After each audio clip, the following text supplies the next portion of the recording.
नमस्ते दोस्तों। हम सब अभी नए साल के पूर्व संध्या में 2024 की नए साल की हम राह देख रहे हैं।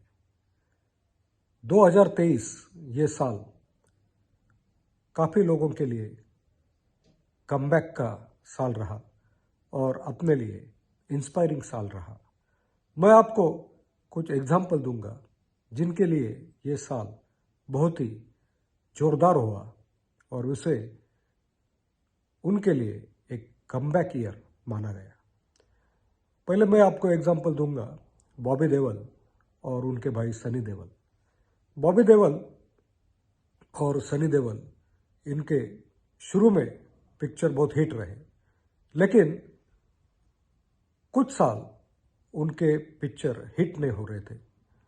बॉबी देओल आपको पता है कि बरसात उनका जो पहला पिक्चर था उनको best debut film fair award मिला और सनी देओल के भी कई पुराने पिक्चर हिट रहे, लेकिन बहुत साल वो कुछ अच्छे मूवी का इंतज़ार कर रहे थे।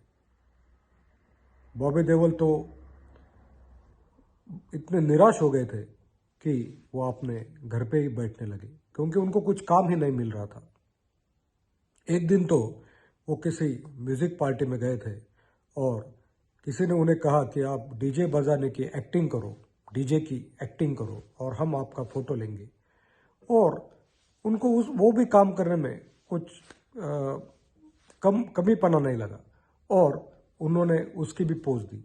लेकिन जब वो वीडियो वायरल हुआ तब लोगों ने उनकी बहुत आलोचना की कि अब ये इस तरह के काम करने लगे हैं। उसके बाद वो बहुत निराश हो गए और घर पे ही बैठने लगे। फिर एक दिन उनके बच्चे ने उनको कहा कि डैडी आप कितने दिन घर पे ही रहोगे। और उसके बाद उनको झा नामक डायरेक्टर की आश्रम ये वेब सीरीज ऑफर हुई। बहुत ही अलग टाइप का बाबा का रोल था, लेकिन उन्होंने वो एक्सेप्ट किया और वो सुपरहिट रहा। और फिलहाल एनिमल पिक्चर के जो संदीप रेड्डी वांगा ये जो डायरेक्टर हैं, उन्होंने उनको 15 मिनट का एनिमल मूवी में विलन का किरदार दिया और वो उन्होंने इतना जबरदस्त करके बताया कि 3 घंटे रणवीर कपूर की एक्टिंग और 15 मिनट की बॉबी देओल की एक्टिंग ये लगभग सेम रही। उनको बहुत नवाजा गया और इस प्रकार उनके लिए ये कमबैक ईयर रहा।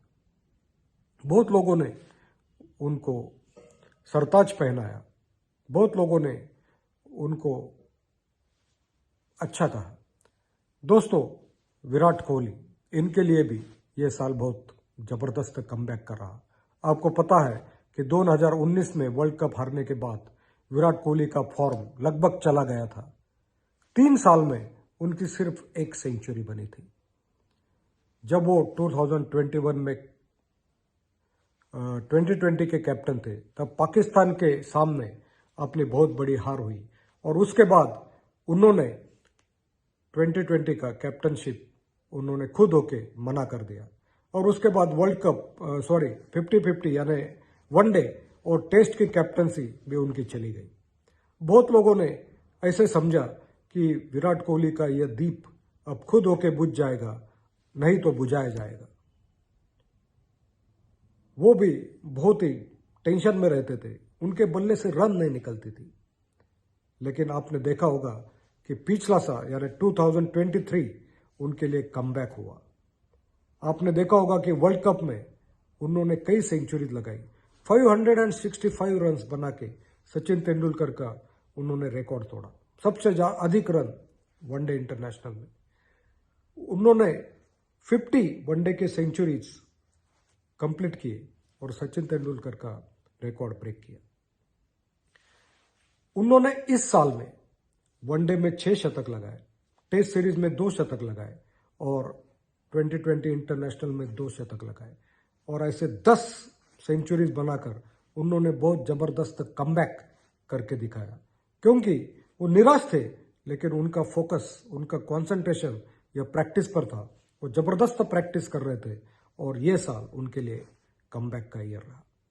और तीसरा मैं आपको एग्जांपल दूंगा शाहरुख खान जो किंग खान है, आपने देखा होगा कि उनके कई मूवीज दिलवाले, जीरो, उसके बाद फैन, ये मूवीज बॉक्स ऑफिस पर फ्लॉप हो गए थे और लोगों ने कहना शुरू कर दिया था कि शाहरुख का अभी जादू नहीं चलेगा। अब रोमांटिक मूवीज उनके लिए ठीक नहीं है। कुछ लोगों ने कहा कि उन्होंने अभी घर पे बैठना चाहिए, उनका अब ये दौर खत्म हो गया है। लेकिन शाहरुख खान, इन्होंने लगभग 3 साल कोई पिक्चर में काम नहीं किया, लोगों को रिएक्शन देना बंद किया, किसी को भी कुछ भी रिएक्शन नहीं दी और उन्होंने सर्वे किया किस टाइप की मूवी में वो काम करे, कौन से टाइप की मूवी लोगों को पसंद आएगी। 3 साल उन्होंने रिसर्च किया। बीच में 2021 में उनका जो लड़का है, उनको ड्रग्स के मामले में जेल के अंदर किया गया, तब भी उन्होंने कुछ भी रिएक्शन नहीं की। उन्होंने आर्यन खान को छोड़ने के लिए बहुत मेहनत की, लेकिन मीडिया पर कभी भी कुछ भी रिएक्शन नहीं दी और उनके काम के लिए वो रिसर्च करते रहे। और फाइनली उन्होंने 2023 में 3 मूवीज बनाए। एक था पठान, जिन्होंने वर्ल्ड वाइड 1050 करोड़ का कमाए। जवान, इस मूवी में साल में वर्ल्ड वाइड 1140 करोड़ कमाए और अभी डंकी जो उनका नया पिक्चर रिलीज हुआ है, वो भी वर्ल्ड वाइड 500 करोड़ कमाने वाला है। मतलब इन सभी लोगों ने अपने काम पर फोकस किया और कमबैक करके दिखाया।